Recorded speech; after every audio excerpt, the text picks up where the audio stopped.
So nervous. I feel like I'm a different person when I speak in English. COVID? Oh my god, I'm so over it. You ruined my 2020. I'm gonna write a letter. I'm gonna write a letter to COVID. This is enough. This has gone on way too long. I'm pissed. I'm pissed. I'm pissed. Hola familia, ¿cómo están? Bienvenidos a mi canal. Yo soy la gringa latina y esta vez, mi gente, everything's gonna be in English. So get ready. Get ready! No, but for real, I am really excited that this is going to be my first video talking to my English-speaking audience, but at the same time, I know and I want to respect that a lot of you don't speak English, so that's why there will always be subtitles.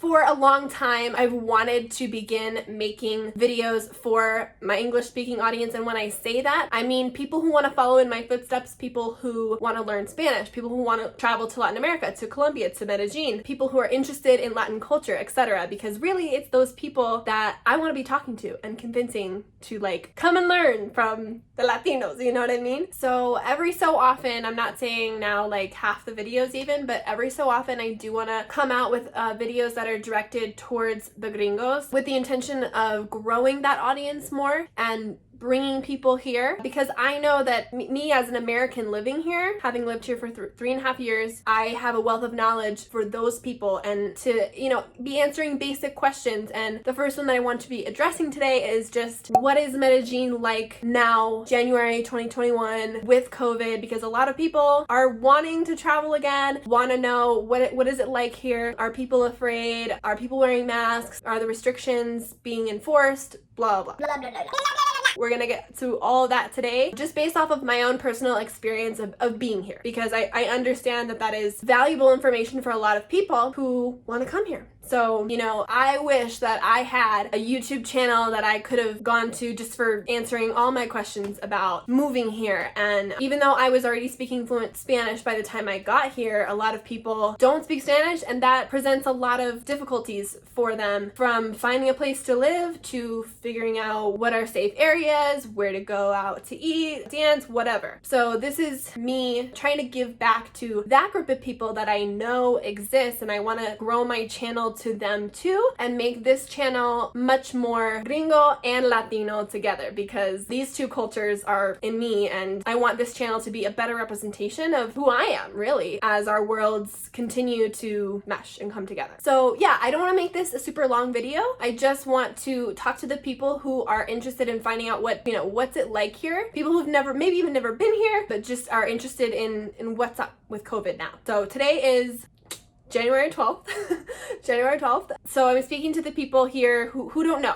Okay, so wait, side note, I also want to say that I will be making a video in the future about, like, you know, is it safe to travel to Colombia? Whenever I answer that question, I'm literally like, okay, it's not safe because the people are so nice, you're just gonna want to stay, period. Cancel that flight back home. The paisajes and, like, I don't even know how you say that in English. This is gonna be me, guys, all the time. Like, landscapes, the views are just so amazing that it's dangerous, etc., etc. I wrote an article about it on my blog a long time ago, but I will make a video about that topic at another time. As far as it goes for COVID times, things are a little bit more like precarious because, you know, a lot of people are desperate. So, you know, being smarter is smart about like your belongings and not being out late at night, blah blah. So the purpose of this video is to be clearing up for some people what the situation is like under COVID now in January 2021 and answering any questions that people might have. Feel free to leave your comments down below if I didn't get to a certain topic. But in speaking to the people who don't know what the restrictions are like here, so it's definitely not like the States at all.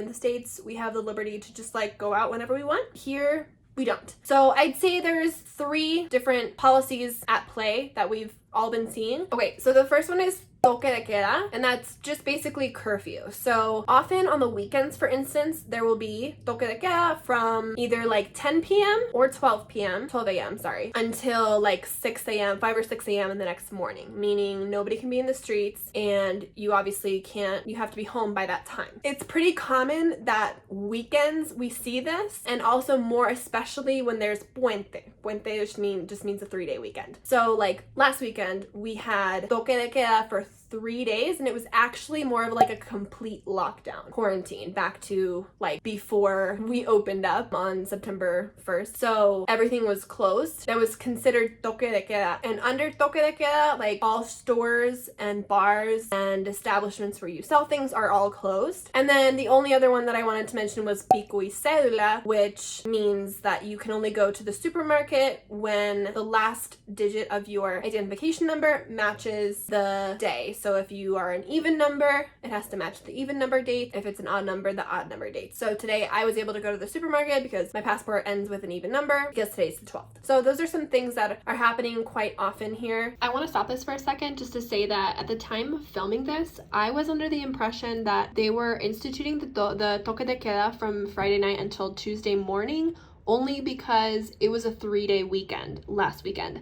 That's what would make the most sense. But on Thursday of this last week, the mayor came out with the news that there would be another 3-day complete lockdown, which has left a lot of people really, really frustrated. Some people aren't even abiding by the lockdown, and actually all the other surrounding municipalities are against it. So things are changing, it seems, on a weekly basis. And for now, here in January, we might be seeing every single weekend under lockdown, but who knows? The fact that Colombia as a country in general, and this is similar to many countries in Latin America, the fact that these countries are not able to handle the amount of and severity of cases makes it really difficult. And so the rest of the population just basically has to put up with it because the ICU is to the max, or, you know, they don't have the resources. They don't have nearly the resources that the United States does. Are people wearing masks? Yes, people are wearing masks everywhere. I don't see anybody not wearing masks. And if they're not, quickly the police like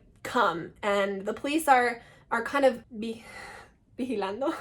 The police are vigilating. No, that's not the word. The police they have their eyes. They have their eyes everywhere to make sure that people are wearing masks. So in the gym, when we go out dancing, just when people are outside working out, walking the dog, just, you know, everyone's wearing masks. Do you get fined if you're not wearing a mask? I've never seen anybody actually like not wearing a mask out in public, unless they were like literally homeless. But there are strict fines, but the restrictions are very strict.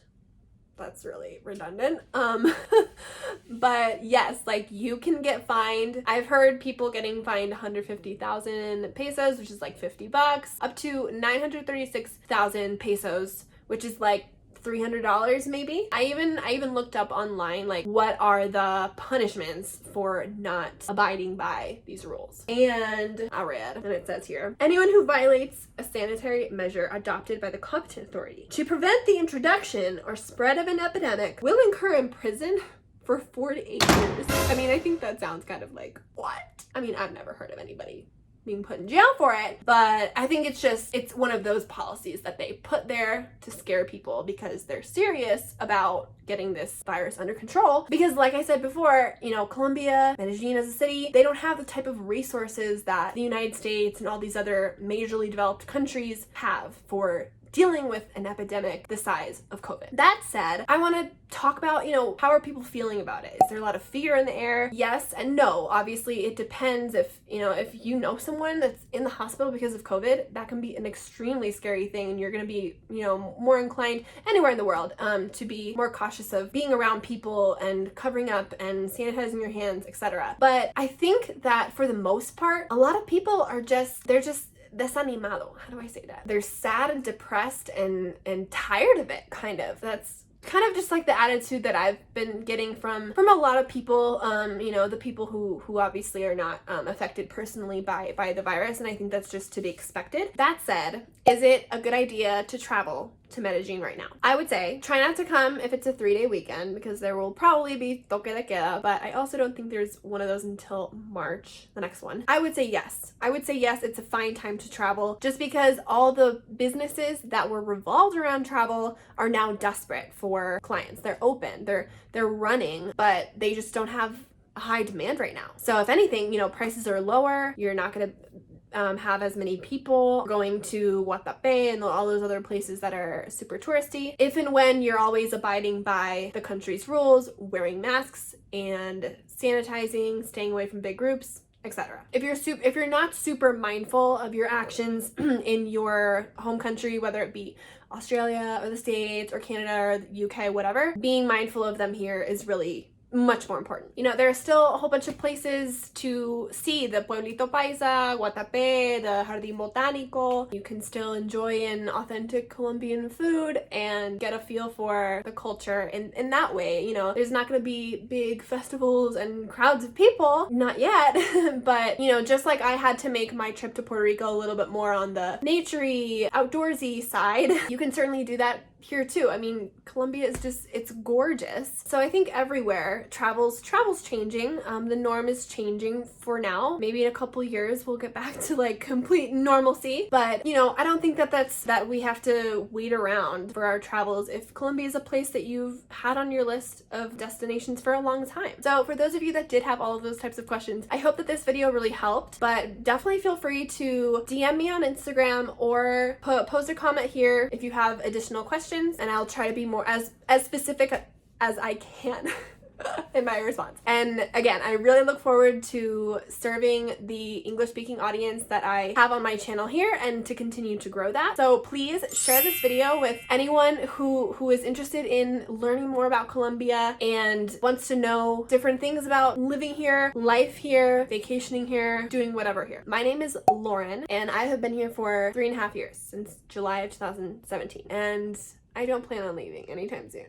So if that can tell you anything about how much I love Colombia and how awesome of a country it is, and Medellin as a city in particular to live. So thank you so much guys for watching this video. Follow me here on Instagram and Facebook. I'm so happy to be making videos in English now. Props to you guys as well that are learning Spanish and want to learn it as fluently as I did. I am very grateful to be looked up to in that way, having spoken it for like over 10 years and finally fluent. You will get there, I promise you, if you just keep on speaking. More videos on that to come, but you guys are awesome. Go watch more videos of mine, subscribe, and share it with your friends. Y muchas gracias a ustedes que han estado mirando todo este video tratando de entenderme. High five to all of you language people. I'm so proud of you. Gracias chicos y nos vemos en el próximo. Besos.